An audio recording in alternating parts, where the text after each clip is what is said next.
What's up mga technician? Nagbabalik ang DIY Pinoy Technician. Sa mga hindi pa nagsusubscribe guys, subscribe na kayo. Click the notification button, click notification nyo rin ako mga videos.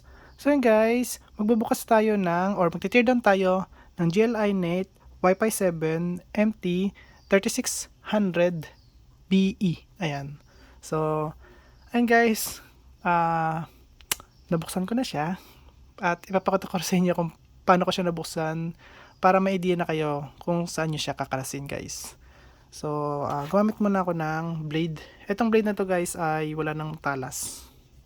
Wala siyang talas ito. Walang talas. So, ito yung pinasok ko. Kasi inano ko to guys tinanggal ko yung talas nito eh. Ito yung pinasok ko dito sa may gitnaan nito. So, bago nyo gawin yon, kailangan nyo ng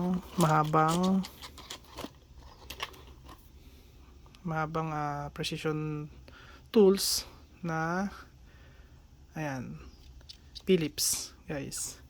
So natanggal ko muna yung rubber feet nya. Uy, nahulog lahat. Nahulog eh.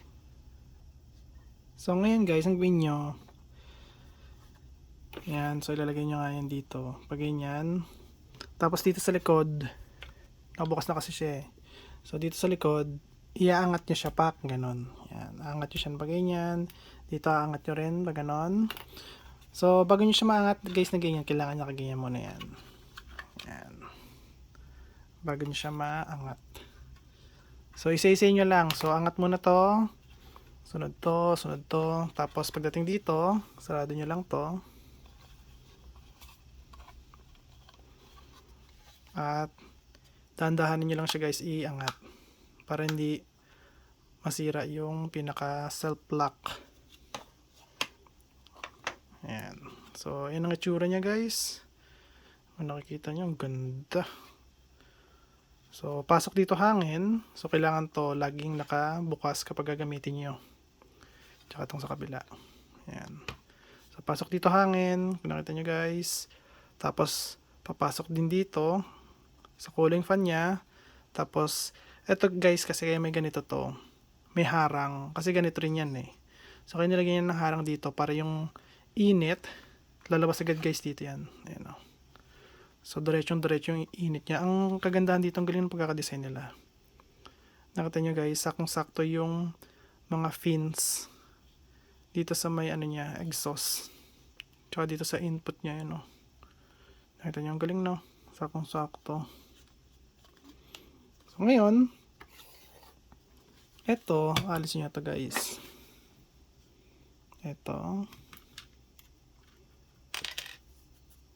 Tapos dito, alisin nyo tong mga to.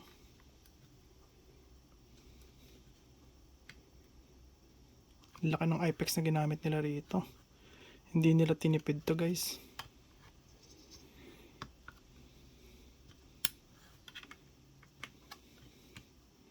Alisin muna natin to bago natin alisin yung board.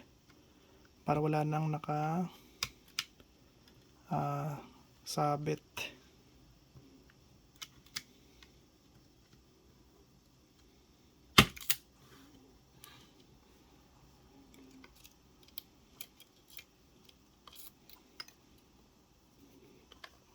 Weird nun ah. Ang galing niya guys, so tignan nyo, meron pa siyang antena dito. Diba, may antena pa siya rito. Tapos may antena pa siya dito. Tapos dito sa kabila. Diba? Oh. Antena. Tatlong antena siya guys. Diba? Ayan oh.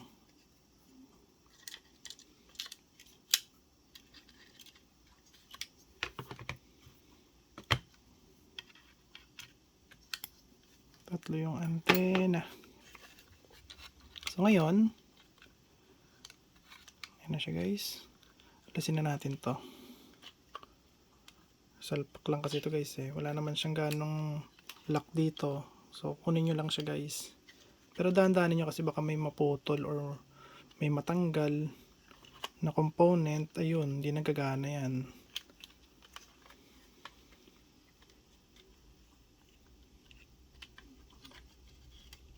Yun. Diba tatlo antena nyo?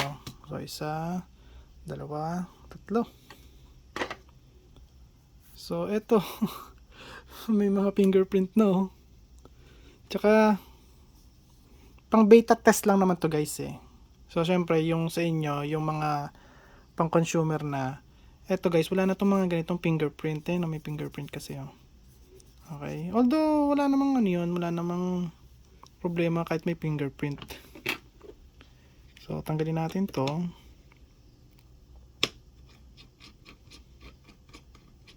So, kung tatanungin nyo rin ako guys kung anong gamit kong screw Philip, ayan guys. 2UUL, 2WL. Or pwede tayong gumamit ng electric. Ito naman guys, yung old model ng ayan, ES15, wala pa siyang S. So ngayon kapag bumili kayo nito guys, may S na siya means naka-metal na yung pinaka-gear niya, pinaka-gearbox. So ito sa akin kasi guys ay silicone, silicone tuloy eh. Nylon. So ayan, dahan-dahan lang to tanggalin. So magtatanggal tayo dito guys. So kukulang natin tanggalin to. Angat lang natin. Dahan-dahan lang guys. Ayun o. Alright.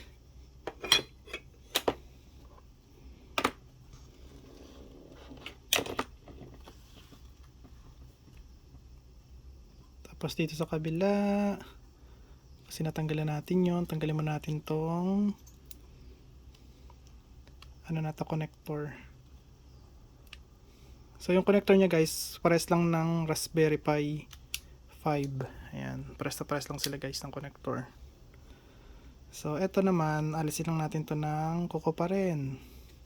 Kuko lang guys. Dahan-dahan lang. Kasi nakaano naman siya eh, thermal pad. Oh, 'di ba? Astig.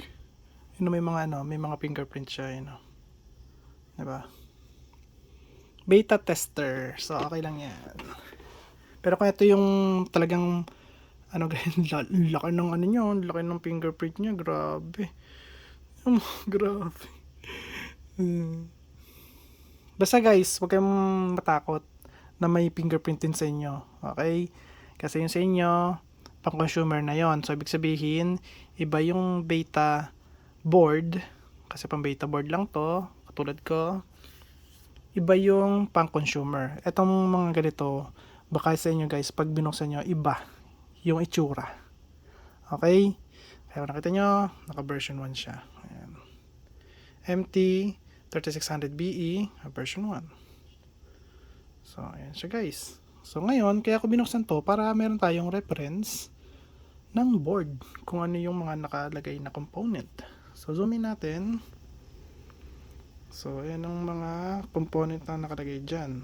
So kung nakita nyo guys, ayan o. So hindi ko pa sure kung anong voltage nya, pero hindi ko na kailangan i-test yan guys. So ayan siya,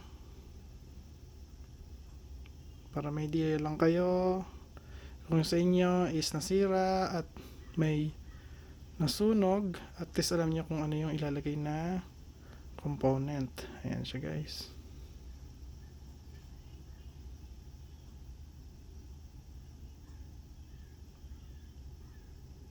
Ito guys, memory.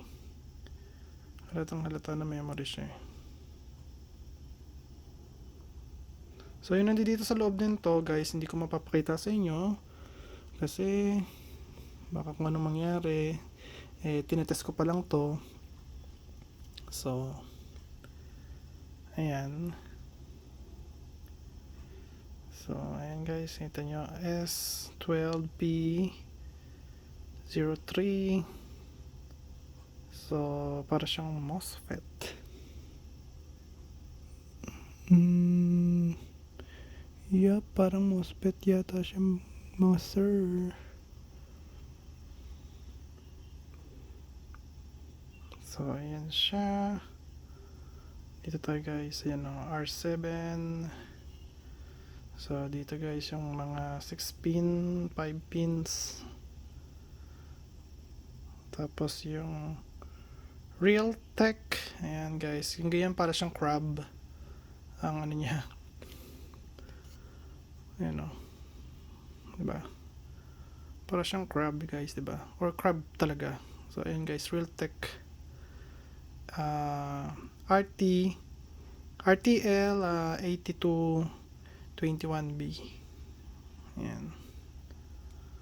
So, lalaki ng fingerprint. Grabe talagang lalaki ng fingerprint.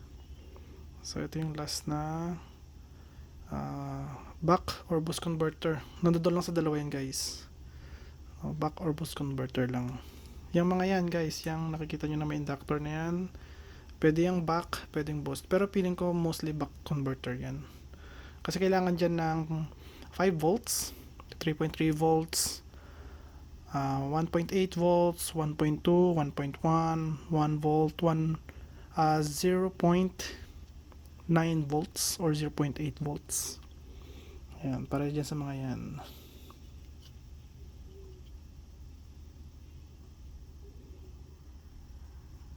So, ito guys, papalitan ko yung ilaw nito kasi ang kulay niya lang hindi visible sa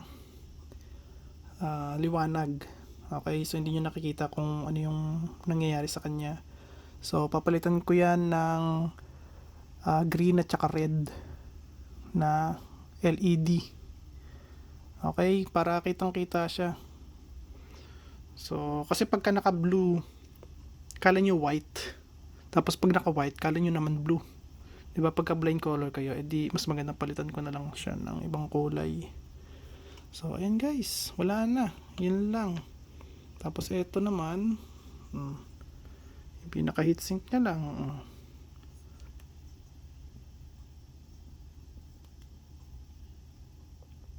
Ang kagandahan guys sa kanya, naka-laptop siya na turbine fan.